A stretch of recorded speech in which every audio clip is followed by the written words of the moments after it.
Okay, good morning. Hi, Lisa. So this weekend, we saw really troubling news from North Charleston, South Carolina, about an all too familiar story about a white police officer shooting an unarmed black man who he says was running away from him. And unlike past incidences where this has also happened, this particular incident was captured on someone's cell phone, a witness's cell phone. And I was just wondering, and I'm sure the public is wondering, what are your reactions, your initial reactions to the news from last weekend? Well, I think it's on many levels. I think once again is my gosh, here we go again. And I think that I was just imagining what would have happened if it had not been filmed. And I think the mother said his life would have been considered that he had done something wrong. Mm-hmm. And there were so many characteristics that I thought are so common in each one of these incidences that it's actually beginning to look like the police have figured out how they can be justified to be able to shoot. So I was starting to listen to a lot of the commonalities in all the accounts by police that really enable them to escape being prosecuted. For instance, I thought I saw a weapon. Mm-hmm. So in this case, once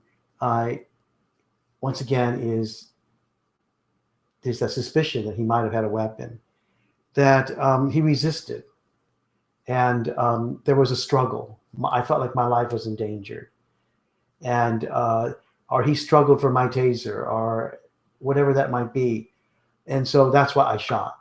Mm-hmm. And when you hear all of that,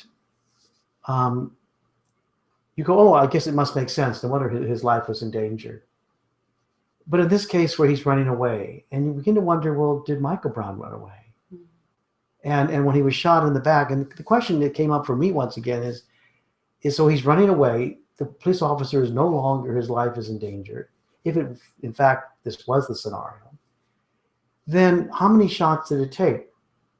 1, 2 before he was down. Mm-hmm. And you could see in the video, in the cell phone filming, that it was only 1 or 2 shots and he was already down. Well, then what were the other 6 shots about? And the fact that he was handcuffed after he was shot. Exactly. And why did the police officer run back? And then, it seems like the assumption very much is to pull the taser very close to him to show that he hadn't run away. Mm-hmm. And so for me, but it was more than that, just that. I think that once again, it came out is this being rehearsed? Is this a way to get around the law, that if I'm endangered, I can go ahead and just kill a black man? And I think the public should really start to ask is, why so many times? Mm-hmm. And why is it that in South Carolina, that there's over 200 incidences like this that have occurred? And none of them have been convicted. And all probably have very similar MOs as this one. What's also interesting that also came out is that the police officer also had another case. Mm-hmm. And using a taser, coming to the front door, picked the wrong guy. Even though he was 5'5", he was told by the woman the guy they were looking for was 6'2". Mm-hmm. And the woman was even outside. And so telling him, you've got the wrong guy. But he continued to taser him and put the handcuffs on his back, yelling, screaming at him.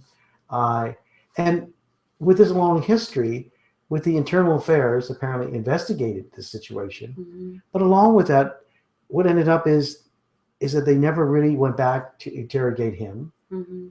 The woman who said this wasn't the person who did it. Any of the neighbors who also saw this. And so as today, as we begin to take a look at can the internal affairs be trusted? Mm-hmm. Is it just like what some people really believe, that it's one big voice club, right? Yep. The blue wall of silence.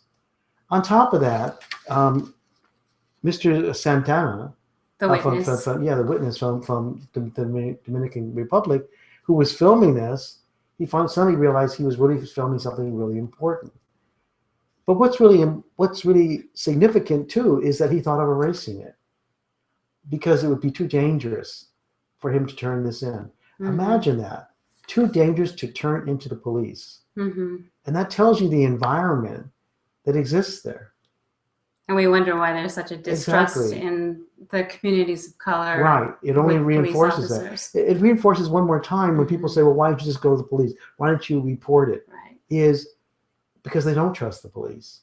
And I think there's something about all of these 200 cases or so that we see, or maybe even today, when we find out that he's fired and then a charge of murder takes place, and the chief of police or the mayor is the one who does all this. The question is, where are the other police officers? Are they outraged with this? Are they upset with this? Mm-hmm. Or do they all gather around like wagons around someone, no matter what it is? Right. In other words, does the public believe that they're just as equally outraged that this happens? And by the way, I've been waiting to hear a police officer coming forth.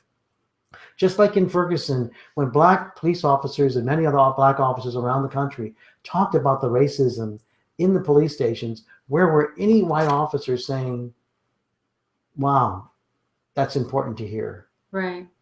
And so it's almost like if they say anything, it's just simply a illogical, it's all pushed by the press, it can't be true. Mm-hmm. And it reminds me so much in Ferguson when the Eric Holder report came out. And they interviewed 3 people. 2 were black and 1 was white. The 2 people who were black were saying, I don't know, it's going to take a lot for trust to come back. There's been so much has gone on that we feel that has really hurt us. And then the white person who gets on the camera says, it's not true. None of it is. It's just all these outsiders who cause it, and the media has just, embellished on something that doesn't really happen. Or the mayor says we don't have a race problem. It's just housing. And so for me, when I hear all of that, it's what would it take? What would it take for police officers to really be outraged, for the community to be outraged, the white community to be outraged when this happens, who are residents there and saying something? Where is the responsibility? Sure, and you talk about these dangerous, conflictual situations as being opportunities for something different, a breath of fresh air. What would you like to see? Well, first of all, is exactly what I said, is I'd like white police officers to come forth to say that they actually saw it and are outraged by this. I'd like them to really look at the internal affairs being represented by people of color. That so oftentimes we're either 10% or less. And by the way, what's it like to be a person of color as a police officer in a 90% white dominated police station? We all saw that film Serpico when he began to tell the truth and somebody had no backup, no support. Are people seen as traitors if they were to say what's really going on?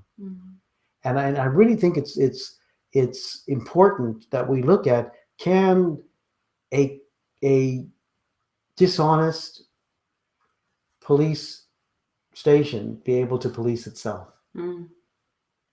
And even if we had a person of color who was a police chief, would they be able to tell the truth?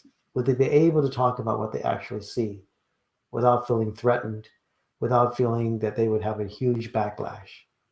Will a witness be able to say what they see and not fear getting deported for telling the truth? Exactly. And I think that perhaps James Baldwin was absolutely right when he said America's one tough town.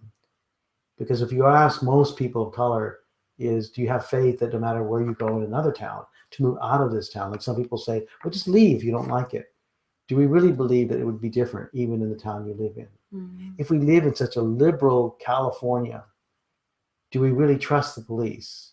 And are they even curious as to what it is that they're doing? And if they do hear complaints from the community, do they take it in and willing to change? You see, that is really still sitting here. Yeah, I remember they were just talking about in one state, just from 5 days, something like 8 shootings. And we really need to start asking is, when do we stop being afraid of a black man at the 150th time we shot them, the 40th, the 50th? Are we willing to interview police officers to find out what are your issues? What are some of your fears of blacks in the community, of Latinos, of Asians, of immigrants? I remembered when Darren Wilson said that I saw a demon in front of me, that in fact, maybe that's important to look at. And at the same time is, how many officers came to the aid of Officer Slager to make sure or verify that he was, in fact, all these things happened? In other words, were they able to really question? Were they even curious about the people who filmed this, even curious with his past, that they would interview everybody? I mean, I feel this because a star of our film was murdered, but the police have not even come close in Chico, California, to even come close to investigating the witnesses in the area. In the murder of Mark Thompson. Yeah, Mark Thompson, who's in my film, If These Halls Could Talk. And how discouraging that is, that every day, it almost seems like every day, a young, unarmed male is shot in this country. You get reminded over and over and over again that Black lives don't matter. Exactly, exactly. And I really want us to hear that, even though someone says all lives matter, but that's not the feeling that people of color get. Right. It's not the feeling that we have. Well, and I think it's very important that for folks out there who are listening to this, is that you really think of writing to South Carolina police departments and your police departments to say something. It's not enough just to feel badly about it, but to really begin to asking the questions is, who can we trust? And where did that distrust come from? Is it just the media? Is it just because we're people of color? Just like people once said, the only reason why we voted for President Barack Obama was because he was black. And that's absolutely not true. We were looking for somebody qualified and who we could trust. And it's not just because of the color. But we are noticing that if you happen to be white, it seems to be that you're much more justified. You get questioned far less. And I wondered if he would have shot that young man if he were white 8 times. Right. Yeah. Thank you. Thank you for your time.